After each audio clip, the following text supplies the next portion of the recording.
হরে কৃষ্ণ, রাধে রাধে। রাধা কৃপা 56 ইউটিউব চ্যানেলের পক্ষ থেকে অনন্ত কোটি সাধুগুরু বৈষ্ণবের চরণে ধন্যবাদ প্রণতি জ্ঞাপন করি। আজকে রামনবমী ব্রত মহত্ব সম্পর্কে আমরা আস্বাদন করব।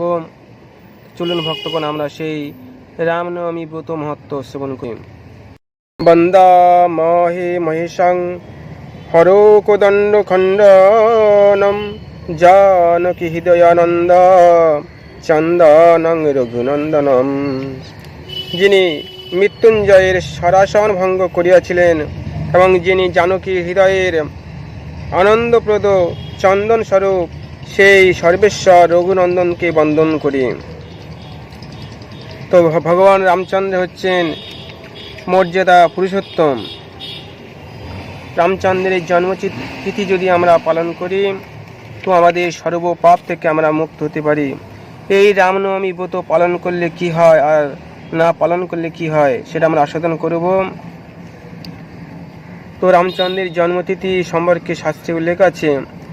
চৈত্র মাসের শুক্ল নবমীতে শ্রীরামচন্দ্রের জন্ম, মধ্যাহ্নে তিনি আবির্ভূত হইয়াছিলেন বলিয়া শাস্ত্রগণ প্রকাশ করেন। অর্থাৎ চৈত্র মাসের শুক্লা নবমীতে ভগবান শ্রীহরি রামরূপে আবির্ভূত হইয়াছিলেন। চৈত্র মাসের শুক্ল নবমী পূর্ণবসু নক্ষত্রযুক্ত হলে তাকে শ্রীরামনবমী বলা হয়। উহা কোটি সূর্যগ্রহণ অপেক্ষা অধিক ফলদায়িনী বলা হয়। তন্মধ্যে মধ্যাহ্ন সময়ে যদি উক্ত নক্ষত্রের যোগ হয় তাহলে উহা মহাপুণ্যতম বলিয়া থাকে। এই রামনবমী ব্রত পালন করলে কি হয় আর না পালন করলে কি হয় সেটাও শাস্ত্রে আমরা উল্লেখ পাই।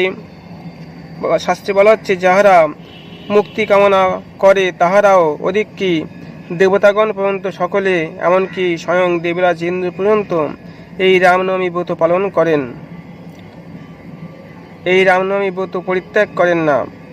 সুতরাং সকলে সর্বান্তকরণে এই রামনবমী ব্রতের অনুষ্ঠান করিয়া সকল পাপ হইতে মুক্তি লাভ করিতে পারেন ও সনাতন ব্রহ্মকে লাভ করিয়া থাকেন।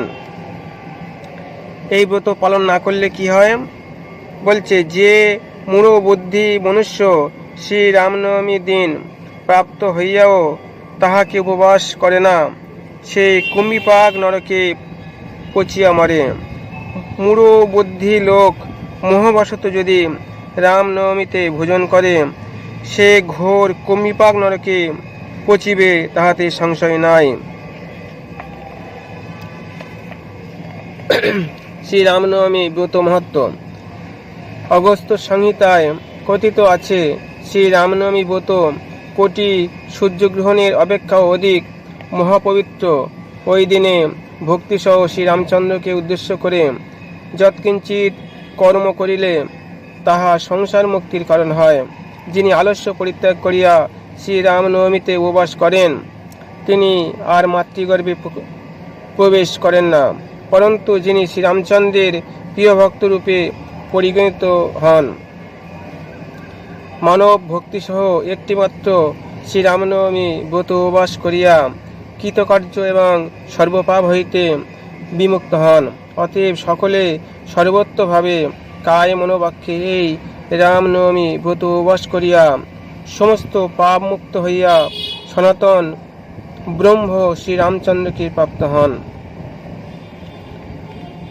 শ্রীরামচন্দ্রের বনবাসকালে দণ্ডকারণ্যে মুনিগণ তাহাকে দর্শন করিয়া যখন তাহাকে প্রতিরূপে লাভের বাসনা করেন, তখন একপত্নী ব্রতধারী ভগবান তাদের সেই বাসনা পুণ্যের জন্য বহু বল্লভ শ্রীকৃষ্ণের প্রিয়া গোপীরূপে তাহাদিগকে অঙ্গীকার করেন। সুতরাং শ্রীরামনবমী ব্রত উপবাস দ্বারা ভগবান শ্রীরামচন্দ্রের সন্তোষ বিধান করিলেন। শ্রীকৃষ্ণ লীলায় প্রবেশাধিকার লাভ কিছুমাত্র অসম্ভব নহে।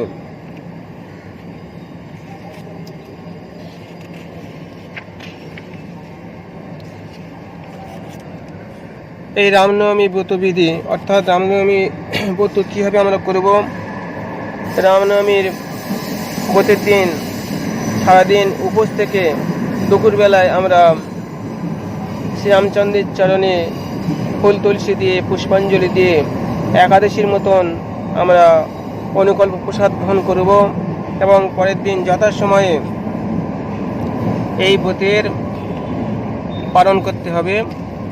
তো আগামী 12ই চৈত্র 27শে মার্চ 2026 শ্রী রামনবমী ব্রত এবং পরের দিন অর্থাৎ 28শে মার্চ 2026 পূর্বাহ্ন 9:41 মধ্যে পালন, অর্থাৎ সূর্যোদয় থেকে 9:41 মধ্যে পালন করতে হবে। এইভাবে এই ব্রতের বিধান শাস্ত্রে আছে। এইভাবে আমরা যদি এই ব্রত করি তাহলে রামচন্দ্রের অশেষ কৃপা আমরা লাভ করতে পারবো। হরে কৃষ্ণ, রাধে রাধে।